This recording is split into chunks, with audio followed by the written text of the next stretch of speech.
Great to be here. I came over from Dublin today, and the accent is from Belfast. So if I sometimes talk too fast, so just like wave at me or something if I'm talking too fast. So it's great to be here. I've never been to Cambridge before. It's a really lovely town, and I work for HubSpot, which is an inbound marketing software company that is based out of Boston. And I'm not really here to talk to you about HubSpot, the tool, or anything. Certainly happy to if anyone has any questions. But generally, a big part of our business is about evangelizing inbound marketing. And so I've been working with Biostrata for the last couple of years, and some of the companies that they work with, and really start to get a sense as to how inbound is starting to impact lots of industries, but also in specifically the life science sector as well. So as I mentioned, I am a channel account manager. I just realized I have a beard now. If someone could maybe take a photo of me and then like send it to me, you create like we would call a hashtag in beard or something as a that'd be great. I have to really update that. So I work mostly with agencies in the UK, and as I say, working with marketing agencies to help them set up their own inbound, but also then as they start to bring this out to their clients and helping them to understand the challenges and opportunities that inbound can bring. So in terms of what I want to talk to you about, I'm going to look at firstly why inbound marketing, following on from what Paul has talked about. Inbound marketing and HubSpot and the methodology that we have behind our company. And expected results in ROI. And one thing I'm going to add is about the big question that comes up a lot: when to invest in inbound and how to actually get started. So if we look at why inbound, I actually thought this would be quite an interesting thing. I know that you're probably not going to be able to read this. It's a very blurry letter from 1965 from Blue Ribbon Sports. And this is actually a sales letter from Philip H. Knight to Dear Coach. And Blue Ribbon Sports were a company that was set up, and they sold sports equipment. And this is a letter written to a coach promoting a line of sports trainers that they have. And a couple of things that I think are really interesting about the old way that people used to market is there's a couple of really kind of key takeaways here. So we've got this introspective opening where the person writing the letter says, "Will your cross-country team be wearing the best shoe possible?" So it's immediately trying to draw in the reader. The next thing is they've got this social positioning. So the writer has said, Bill Bowerman at Oregon said, "If I tried to take the marathon shoe away from Kenny Moore or Wade Bell, I'd have a fight in my hand." So again, just trying to reinforce, and people are creating a bit of fear of missing out.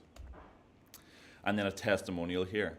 So it says, "As one runner said, the only people who will be left wearing other shoes will either be uninformed or idiots." And I think there's a really great sign-off saying you are no longer uninformed. And then it's just brilliant. So this is, I think, a really good example of how people used to do it. But what it actually shows to me, and what we're going to get into, is how a lot of the same psychological tricks in marketing still exist. It's just the format and how people get their message across is starting to change, and there's a lot of opportunity there. Does anyone know who Blue Ribbon Sports became?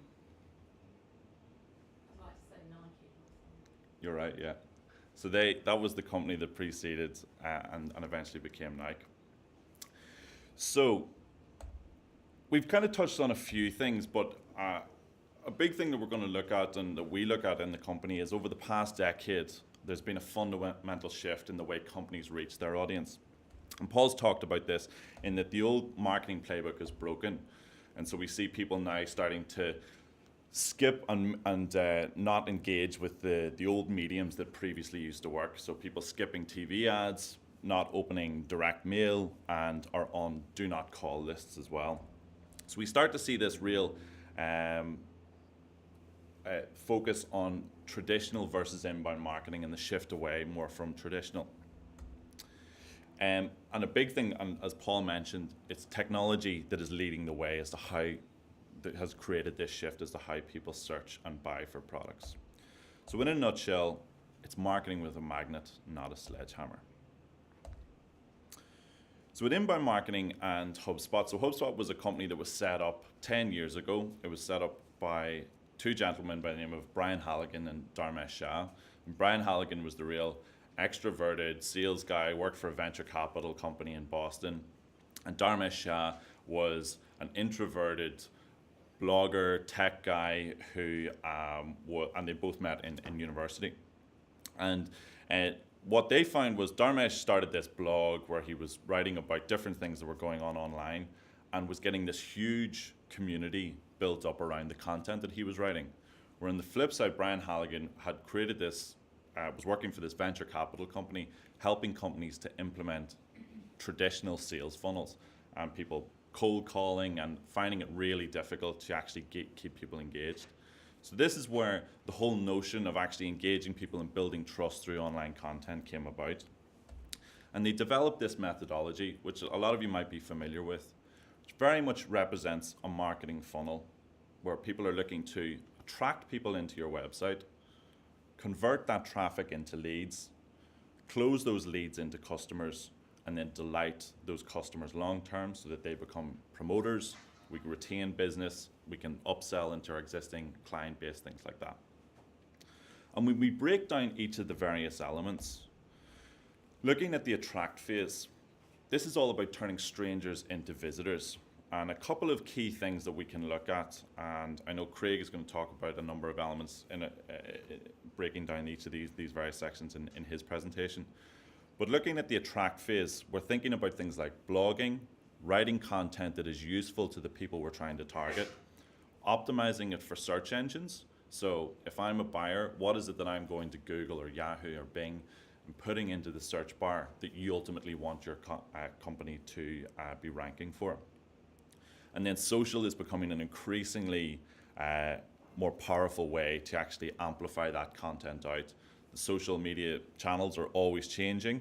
Facebook, I don't know if people follow much about Facebook, but they're announcing huge strides into the business-to-business marketplace, and I think that's going to have an even bigger play, where maybe traditionally it was sort of seen as more business-to-consumer as well. The next part then is about converting this traffic into leads. So a lot of people will write up great content, they'll drive traffic to their blog, people will read the content and leave the website and never come back.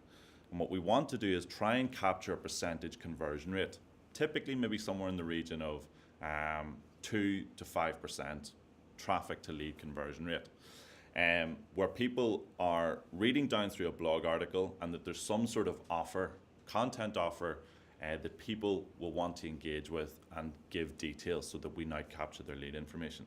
So this can take many forms, like a white paper or an ebook or an event or a webinar or a gated video. There's many different ideas, and I'm sure you may already be using these things in your own businesses. But also very important to think about the conversion path and how people are going to find and convert on that particular offer. So they find it through a call to action, they click on that, brings them to a landing page, they fill in a form, and now we've captured their lead information, and from there we can start to build and nurture that relationship. The next part then is, once we've captured this lead, is we want to continue to build trust with that person. So what a lot of people will do is that they get a lead in and they pick up the phone to them. And that might be fine depending on what they've engaged with. But the vast majority of people who are coming to your website, who are reading content offers, or reading pieces of content and blogs, they're very much at an early stage educational phase. They're looking to understand more about maybe their problem before they start to identify potential solutions that your company might provide for them. So this is where we can use things like email and create automated workflows to nurture the relationship by promoting different pieces of content. So a good example might be, you've downloaded this piece of content, hope you enjoyed it, here's another piece of content along a similar topic line that might be of interest to you. Let me know if you've got any questions. It's a very kind of simple automated email content that could be a nice follow-up. The big thing is with all of this is analytics, and I'm a real firm believer of this as a marketing funnel, and that the more that you can get in at the top, if you can follow the rules, you will see results out of the bottom as well. So a really good thing is to be able to analyze all of this, and as much as you can, to be able to sync this activities with your sales organization so that you can actually see of the leads that you have generated as marketers, what has that actually resulted in net new business. And this whole world of inbound marketing is now starting to change the way the sales teams actually operate. And much more of this information is now going to be able to empower your sales teams to have much better and enriched conversations with the prospects. So we think about this as giving them a 360-degree view of your leads, where you can start to see who's visiting the site, what pages they've viewed, which content offers they've converted on, how they've engaged with other channels such as social, things like this. And we have a really nice way of actually managing all this through a contact record. So this might be a typical type of information that a sales rep would see in HubSpot, where we can see here, if you can see down at the bottom, the pages that this person has viewed on the website, and then up at the top here, we can manage it through the CRM to be able to put a call into that person and email. So I worked as a sales rep for HubSpot, and this is a lot of the day-to-day activity I would have been doing, where I can see this person has downloaded a piece of content, say, prove the ROI on my social media. So I pick up the phone to them and say, how did you get on with that piece of content? Is social media something that you're investing heavily in? How is it difficult for you to prove the ROI? And immediately, by the fact that we've now can see what content they've downloaded, it gives me an instant piece to start building rapport and relationship with that particular prospect. The next thing then is to think about all of this in terms of a funnel, as I've mentioned, but not just stopping it as a marketing and a sales funnel and thinking about the two separately, but thinking about them as all in one. This is the sales funnel that I used to manage my day with. So if I knew I needed to get one sale, we were selling a SaaS software product, so it's very different, I know, to a lot of the products you would be selling, but it's still a really good exercise if you haven't done this to be able to think through these steps to get some of the metrics around this. So the way I used to approach it is, in order for me to get one sale, I knew I needed to do 2 demos. I knew I needed to have 4 goal setting calls, which is a kind of longer strategy planning meeting, 10 exploratory calls, which would be an initial 30-minute conversation. In order for me to get 30 exploratory, I needed to speak to 30 people on the phone. And in order for me to speak to 30 people on the phone, I needed to have 100 leads. So there's a certain proportion of the leads, they're not going to come through the funnel. We're not going to be able to make contact with them, but I would be looking at typically a 1 to 10 conversion ratio of opportunity to from lead to opportunity. You might find that your conversion rates are completely different. I have seen ones as high as 1 in 3, 1 in 5. So again, it's a really good exercise to be able to think through this. And the step beyond this is to say, okay, well, if we need 100 leads, how much traffic then at a particular percentage conversion rate do we need in order to be able to get 100 leads? And it is a really useful thing then to be able to track it right through to, this was the marketing activity that went in at the top of the funnel, and then we can actually track and see what came out at the bottom of the funnel. So in putting together this presentation, I thought about a couple of key takeaways that I thought would be useful for everyone to, they could go away from today and be able to start to think about and maybe look at their own marketing and sales funnel to be able to implement. So these are the couple of the big tips, three tips on marketing, 3 tips on sales that I would recommend to you all. The first thing is to link conversion offers to blog content you write. Again, I've mentioned this, is a lot of companies will write great content that is well researched, maybe took a content writer half a day or maybe even longer to put together an article. They're driving traffic to it, people are reading it, and then they're not converting on anything else. There's nowhere else for them to go. Okay, they might become a subscriber to their blog, they might click on another blog, but what we ultimately want is to get them to give us their details so that we can start to build that relationship with them. It's not going to happen for everyone, but if we do it in the right way, we will get a percentage conversion rate on it. The next thing to think about is have conversion offers for different stages of the funnel. And every product and service is going to be different, and so this is something that you can think about, and you may already have offers in this respect. But we might look at something like a white paper or a video, for instance, as being a very educational top of the funnel. If someone comes to the website and downloads one of these pieces of content, I'm thinking to myself, this person is at purely an education stage. They're not probably ready to speak to a sales rep. They're not ready to purchase from us. If they're now starting to convert on something like a consultation request, or maybe a trial, or requesting a demo, or some other type of more that requires a higher level of engagement, this now immediately starts to make me think, okay, this person is now maybe ready for actually a sales call. So having people convert to different types of offers allows you to profile what type of lead you're actually getting, which will tailor your follow-up. And then the third and final thing is email nurturing. Again, a big thing I see with a lot of companies is that they might write the great content, which is actually the hardest part of this. Writing great content is the most work by far of all of this. They maybe convert leads and then they just let them sit in a database and they don't do anything with them. So a really important takeaway is to be able to nurture the relationships of these new prospects, continuing to promote different educational pieces of content to them. And also another really good group to nurture is your existing customer base, because you want them to be your brand advocates, to refer and share your content. And also it gives you an opportunity to, if your business is based around retention, so you want customers to come back and repeatedly purchase from you, or indeed that you want to actually be able to sell additional products to that existing customer base, email nurturing is a really good way of keeping these people engaged. So that's on the marketing side. On the sales side, big thing that we're now starting to see is connecting sales and marketing activities together. So by being able to put systems and processes in place which make the delivery and management of it easier.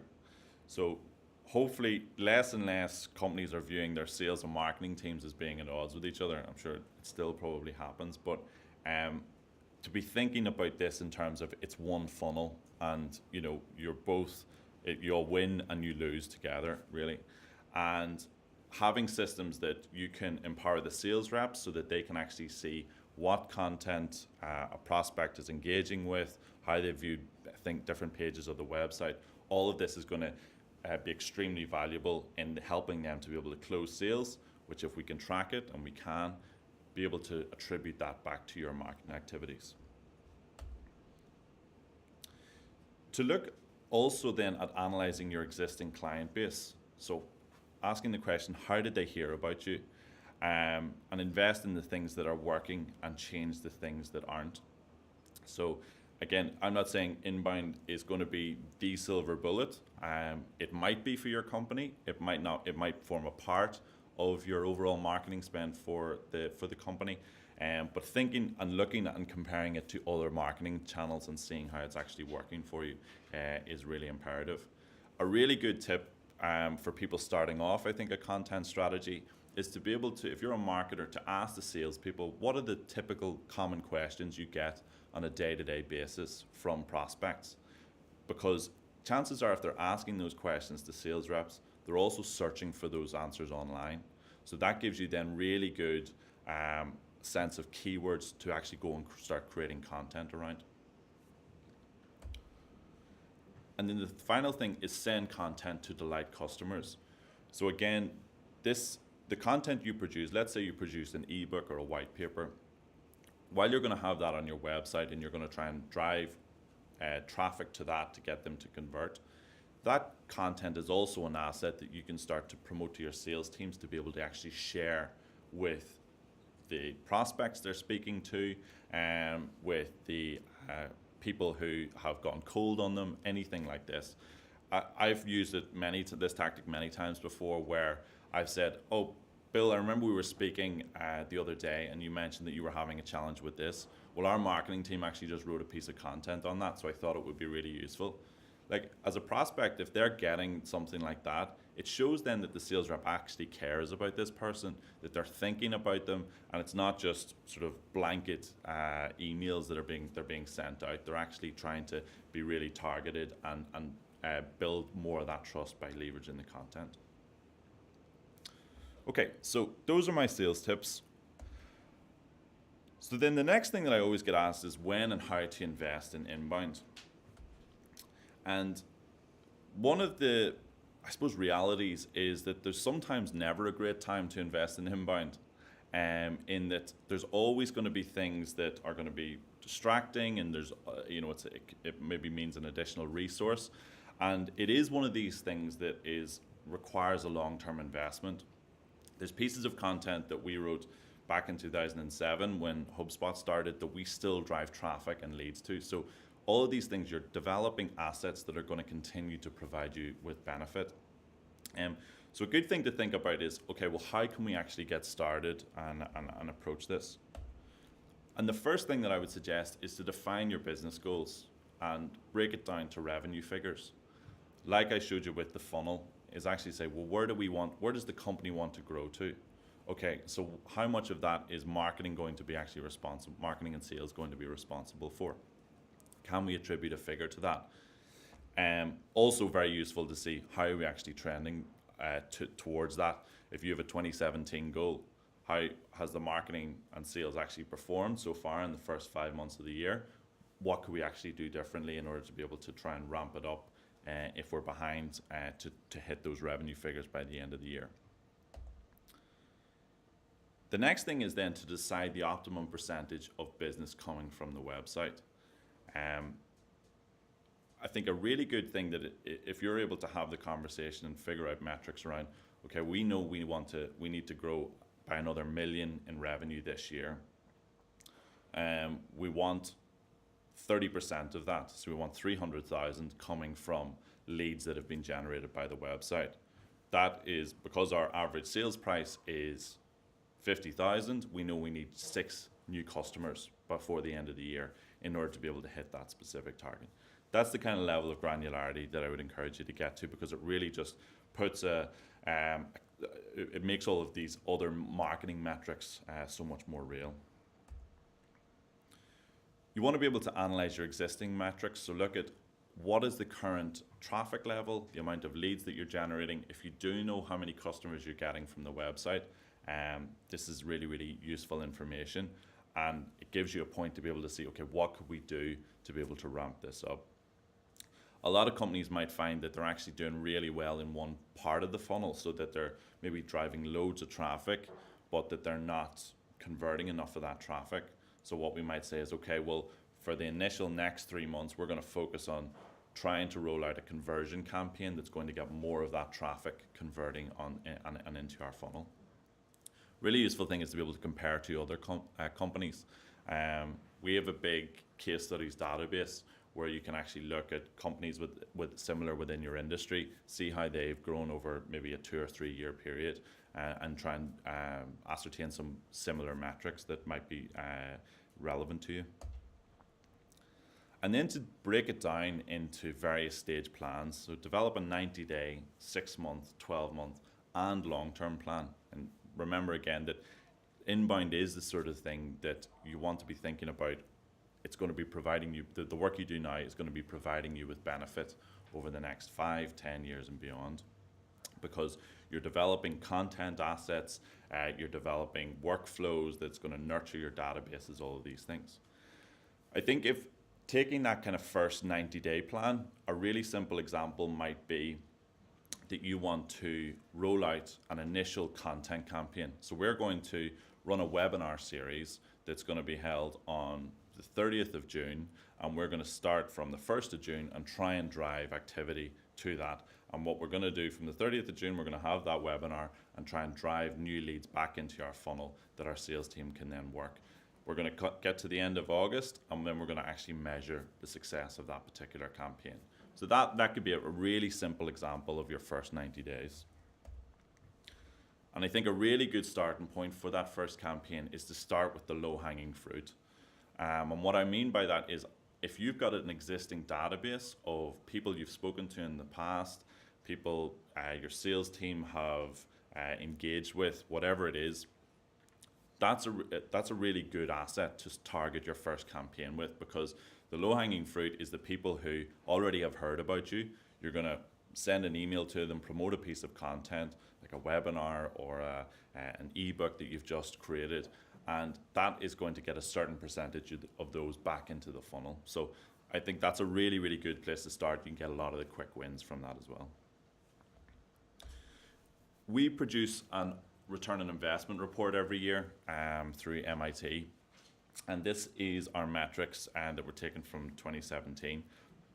And we look at the increase expected leads across all of our inbound clients, which is as a varying range of different industries and products and price points, etc. But these kind of give you a flavor of some of the averages. We actually view the amount of leads that you're starting with as a really positive asset that will actually help you to kick on and actually generate more leads. So you can see some of the expected increases in database within 6 months, 1 year, and within 2 years as well.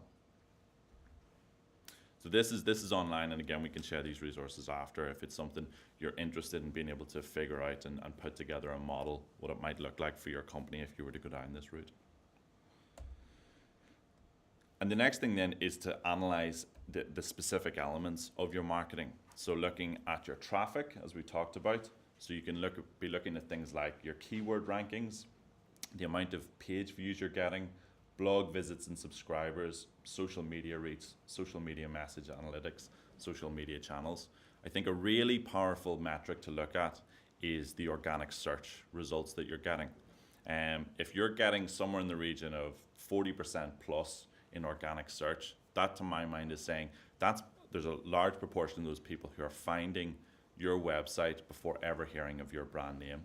The direct traffic, that's people who know companyabc.com and they're sticking that straight into the search bar. It's people who, if they're typing for keywords that are related to your brand, that's actually bringing them into your blog first and foremost. That's extremely powerful. The next thing then is analyzing the leads. So looking at your various different lead generation channels, landing pages, emails, different pages you might have on your site, how that's actually grown your contacts database. And also we have this notion of MQLs and SQLs, which is a slightly more advanced thing in terms of just classing everything as being a lead. So MQL stands for marketing qualified lead, and SQL is sales qualified lead. So a sales qualified lead for HubSpot would be someone who has contacted sales, requested a demo, requested to speak with someone. Marketing qualified lead would be someone who has started a trial of our product, has requested an inbound marketing assessment, which is an offer we give on our website, or has maybe, say, completed one of our free academy courses. So again, we want to try and drive as many SQLs as possible, but we can actually start to score our leads at the various different life cycle stages. And then the final thing is looking at our customers. So Paul talked a little bit about this in terms of our sources, return on investment. So what we ultimately want to try and get to is to be able to say, we invested this much of time and resource into growing our social media channel. We can see how much traffic generated for us, how many leads it converted, and then how many customers we generated from those leads. So that's going to be really, really useful in creating an ROI metric around your marketing. Looking at the number of customers and then the life cycle summary as well. Here's just some very high-level metrics in terms of, again, what we see the average customer experiencing in terms of investing in HubSpot, but also with an inbound strategy. And very much HubSpot is a piece of software, but it's about you get out of it as much as you put into it. To use the analogy, it's like a gym membership. You need to be able to actually invest the time in it, because while it's a great tool, it's not going to do the work for you. So in terms of inbound marketing with HubSpot, and again, I'm more than happy if people want to chat about this after. We are a company that helps companies to manage this entire funnel through one platform. So with this, you can create an inbound marketing funnel by using multiple different point solutions. And the advantage with HubSpot is that it consolidates it into one platform. So we can manage all of the attract phase, driving traffic to the site, writing blogs, SEO, etc., managing the conversion strategy, building out a close and nurturing sequence, and then delighting those customers long term. So it's a full management of your inbound marketing and sales funnel.